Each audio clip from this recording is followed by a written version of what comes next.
Bon, je voudrais d'abord vous raconter un peu quelques nouvelles.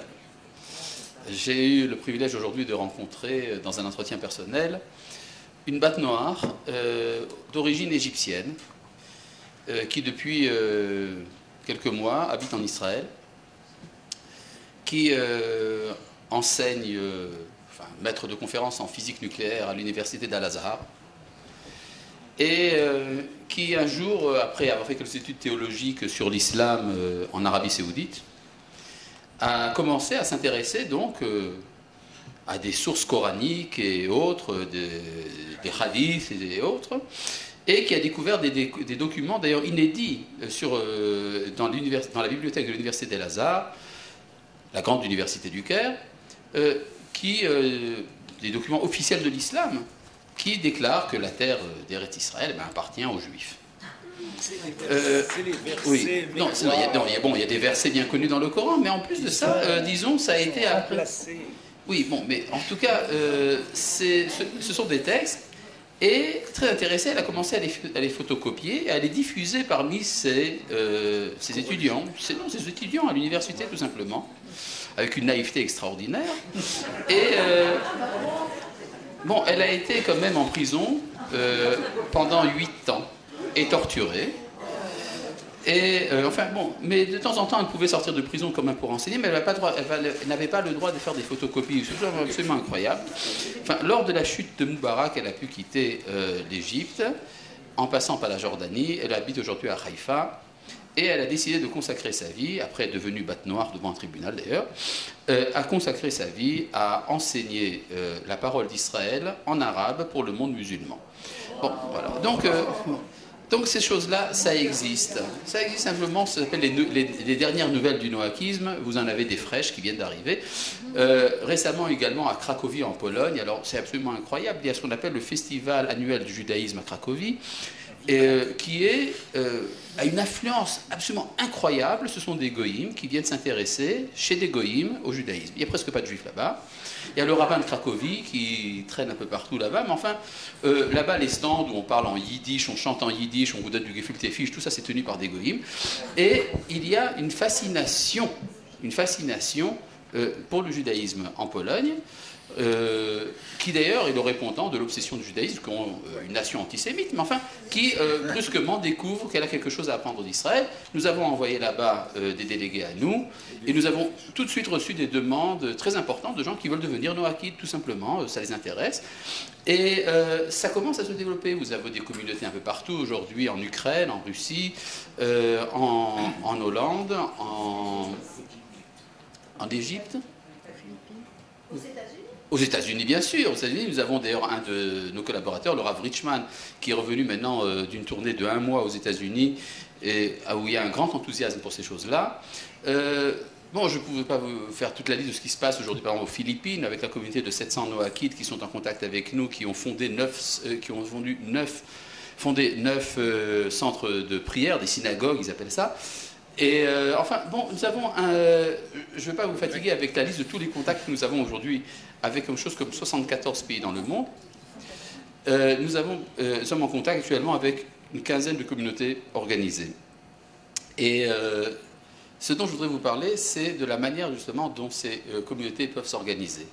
Nous avons un cas historique assez passionnant, c'était le cas d'un village d'Italie du Sud, le village de San Nicandro, dont vous avez peut-être entendu parler. Un village vraiment d'analphabètes, c'est-à-dire des gens de très haute qualité morale, mais qui ne savent pas lire. Enfin, aujourd'hui, ils savent lire, mais au début du XXe siècle, ils ne savaient pas lire, personne ne savait lire, à part le curé local. Et il y avait là-bas un jeune homme un peu voyou, un peu fort à bras, Manduccio, qui, lors de la Première Guerre mondiale, est parti à l'armée et a appris à lire. Revenant dans son village, il achète une Bible, il se met à la lire, il arrive à la conclusion que c'est le judaïsme qui a raison, mais il ne sait pas qu'il y a des juifs sur la terre. Donc il décide d'être le premier des juifs. Et il fonde une communauté, et dans sa communauté, il commence à accomplir les mitzvot à sa manière. Il fait le sacrifice de Pessah, il revêt un châle de prière sans vraiment trop savoir ce que ça veut dire, etc. Et puis brusquement, ils apprennent par surprise qu'il y a des Juifs en Italie. Ils envoient une lettre pleine d'émotions au grand rabbin d'Italie, qui leur envoie des talitotes et des sidourim. Voilà, c'est tout. Par la suite, bon, ça continue à se développer. Ils sont persécutés pendant la Deuxième Guerre mondiale parce qu'ils sont identifiés comme des Juifs. Et puis après, ils découvrent par une sorte de miracle, si vous voulez, par de providence, il y a la brigade juive de l'armée des Alliés passe par l'Italie lors de la libération de l'Italie. Ils arrivent à San Nicandro et ils rencontrent ces gens-là qui, très émus, finalement, se convertissent au judaïsme et montent en Israël. Et se sont fondus dans la population. Au début, ils étaient dans le Galil, et puis après, dans la Galilée, et puis après, bon, ben voilà, ils sont devenus des Israéliens. Mais une chose ça a été publié d'ailleurs par un certain Yosef Lapid qui les a rencontrés. Ce qui est moins connu, c'est qu'une partie de la communauté est restée en Italie et qui ne se sont pas convertis au judaïsme et qui sont devenus noachides. Et que jusqu'à ce jour, il y a une communauté noachide qui existe à San Nicandro et qui agit dans l'ancienne église. Il y a des offices de Shabbat qui sont dirigés par des femmes d'ailleurs. Ce sont les femmes qui ont pris le curé qui savait lire, qu'est-ce qu'il est devenu? Le curé qui est devenu... Enfin bref, ça continue jusqu'à ce jour. Il y a, disons, le témoignage vivant d'une communauté noachide qui est déjà près d'un siècle. Mais tout ça, si vous voulez, c'était des prémices. Aujourd'hui, il y a effectivement une demande réelle de vie en communauté. Parce que aujourd'hui, surtout en Occident, où l'individualisme est très très fort, les gens se sentent extrêmement isolés. Et ils sont souvent mal compris, souvent par leur famille d'ailleurs. Leur famille, souvent, pense qu'est-ce qui lui est arrivé à mon mari? Il est fou. D'accord? J'ai rencontré il y a 3 ans un noachide du Bourbonnais. Vous savez où c'est le Bourbonnais? C'est la France profonde. Et alors bon, il est venu me voir, c'est quelqu'un de très cultivé, avec des connaissances très étendues sur toutes les civilisations. Simplement, il est considéré comme fou, entre autres, par sa femme, qui est juive d'ailleurs, qui ne veut rien entendre de ces choses-là. Et bon, ce sont des choses... il y a souvent des drames existentiels, familiaux, et il faut donc savoir comment gérer ces choses-là. Alors évidemment, ça peut se faire à distance. Nous avons notre site internet, et puis nous parlons dans différentes langues. Nous avons quelque chose comme 6 ou 7 langues déjà dans notre site, et on est en train d'en préparer d'autres. Et... Oui, c'est effectivement, il y a en français, en anglais, en russe, en espagnol. L'arabe est en train d'être fondé, le chinois aussi. Et bon, vous avez aussi en polonais, en tchèque, d'ailleurs, quelqu'un qui est intéressé à nous aider en tchèque, en allemand. Enfin bref, c'est en train de se développer. Mais enfin, c'est absolument insuffisant. Il n'y a pas comme le contact réel.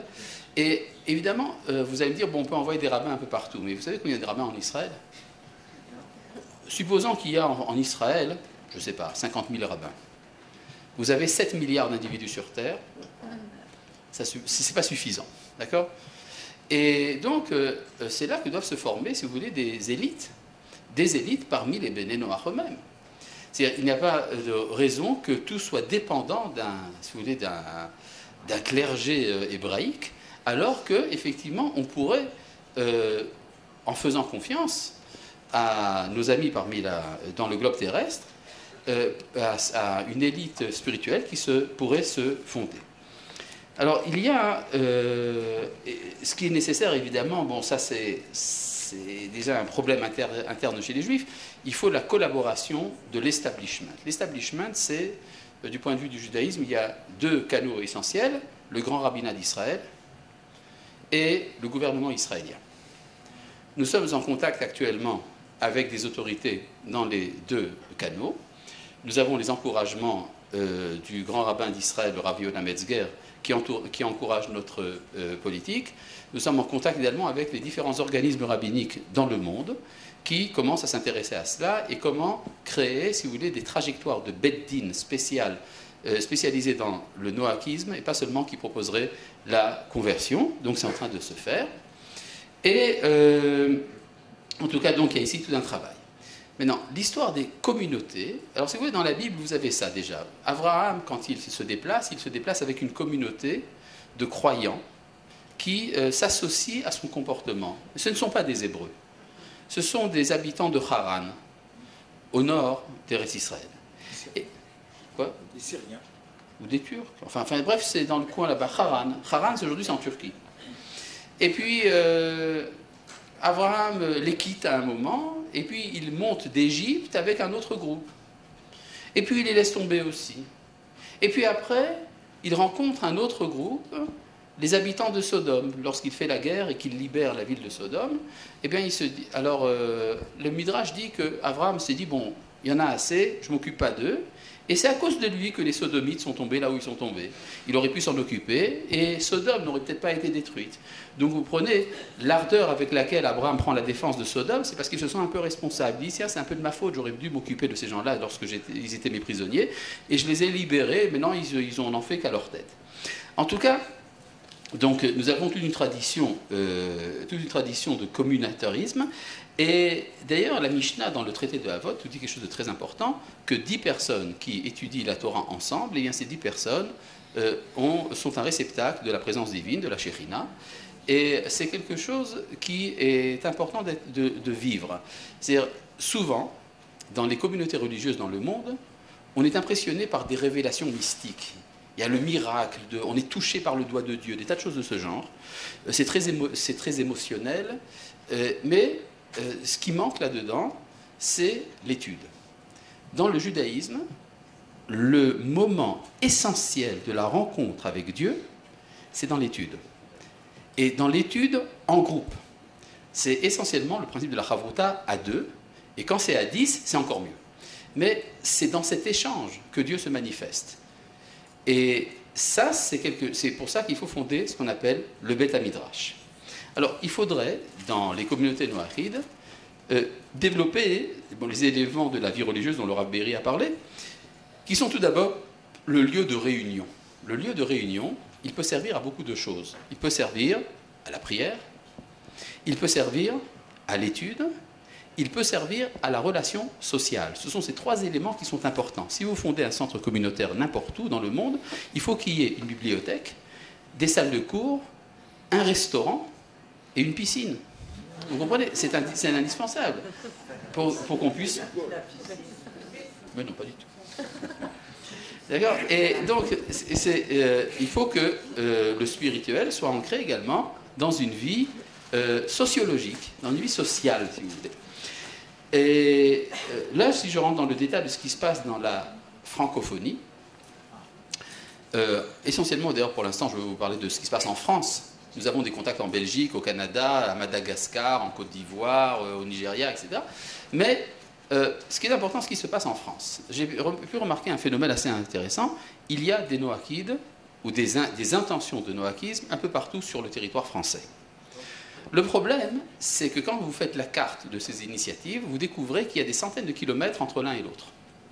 Il y en a un à Nice, il y en a un autre à Lyon, et puis un autre encore à Troyes, et encore en Charente-Poitou, vous en avez à Paris, etc. Ce sont des tout petits groupes, parfois ça ne dépasse pas plus de 3 personnes.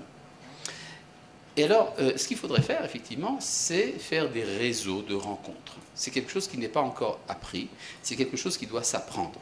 Alors, nous avons parmi nous, ici dans la salle, David Tayeb. Est-ce qu'il est? Le voilà, là, au fond, là, avec la casquette. Ça, David Tayeb, qui habite actuellement à Paris, dépêchez-vous parce qu'il va bientôt faire son Aliyah. Et il a appris sur lui d'être une sorte d'antenne qui pourra lier les gens entre eux. Et donc, si vous connaissez des noachides, des gens qui sont intéressés, si vous êtes vous-même intéressé, il est important de prendre contact par Internet avec David Tayeb. Et c'est là qu'on pourra en faire ce qu'on appelle des séminaires d'études. Je me propose moi-même, et d'autres rabbins se proposent eux-mêmes, d'arriver en France pour 2-3 jours, pour se rencontrer, pour vivre ensemble, pour prier ensemble, pour étudier ensemble. Et à partir de là, pourra se fonder la première communauté noachide de France, et ça sera une expérience importante qui pourra après rayonner sur d'autres sociétés. Je vous dis tout de suite que ça existe déjà dans d'autres pays, mais que chaque pays le vit de sa manière. Et donc, n'essayez pas de copier ce qui se passe, par exemple, aux Philippines, où certains font des sacrifices. Je ne pense pas qu'en France, ça passe. Bien que nous avons un ami de Pennsylvanie, aux États-Unis, qui récemment a fait un sacrifice de 2 pigeons près de Jéricho, sur un autel particulier. Mais enfin, c'est pas, disons, un modèle. N'essayez pas. N'essayez pas. Il y a ici un autre point important. Nous sommes en train d'écrire un rituel de prière pour les Noakim. Ce rituel de prière n'est pas simplement un recueil de prières. Il doit comporter également des instructions pour toute la vie. Comment est-ce qu'on se comporte lors des naissances, lors de la bar mitzvah, lors des mariages, des enterrements? Comment? Ben oui, évidemment. Vous avez un âge où on est tenu d'accomplir les mitzvot. Alors si vous êtes juif, vous avez 613 commandements à accomplir. Si vous êtes noaki, vous en avez 7 au minimum. Alors il faut savoir à partir de quel âge ça se fait. D'accord? Ce sont des choses à décider. Comment est-ce que cette déclaration d'acceptation de la loi, de la législation noachide se fait? Est-ce que ça a besoin d'être repris de génération en génération? Est-ce qu'il suffit d'être né dans une communauté de ce genre? Ce sont des questions de halakha qui devront être tranchées. Il y a un point, et donc c'est important que ce rituel soit diffusé dans le monde. Il pourra servir de modèle à tous ceux qui seront candidats à passer devant les tribunaux rabbiniques pour accéder au statut de Ben Noach. Il y a un point que je voudrais mettre au clair. Vous savez qu'il y a, on se base parfois sur un texte mal compris de Maïmonide. D'ailleurs, le Rav Be'eri l'a très bien dit, on comprend souvent mal les textes, il y a beaucoup de flou. Alors certains se basent sur les textes de Maïmonide pour interdire aux Noachides d'accomplir plus que leurs 7 mitzvot, parce qu'ils n'auraient pas le droit d'inventer des religions. C'est vrai, on interdit d'inventer des religions. Nous sommes là comme conseillers de religion. Si vous voulez, ça peut être représenté de cette manière. Viendra un jour où de chaque nation, eh bien, chacun viendra avec son contenu religieux à Jérusalem, il posera sur la table des rabbins, voilà, c'est ça ma religion, qu'est-ce que vous en pensez? Ah ben alors, mettez ça sur la table, ouvrez ça vous-même, et voilà, alors ça, ce point-là, c'est à renforcer, là, il y a quelque chose d'un peu faible, ça, c'est à écarter, etc., et on vous propose également de refaire la carrosserie, de mettre tout ça à neuf. Donc, tout cela peut se faire. Nous avons aujourd'hui beaucoup de dialogues avec des amis chrétiens, qui essayent qui nous disent la chose suivante. Nous autres chrétiens, nous avons fait beaucoup d'efforts dans ces dernières décennies pour nous rapprocher du judaïsme. Ça veut dire quoi, se rapprocher du judaïsme?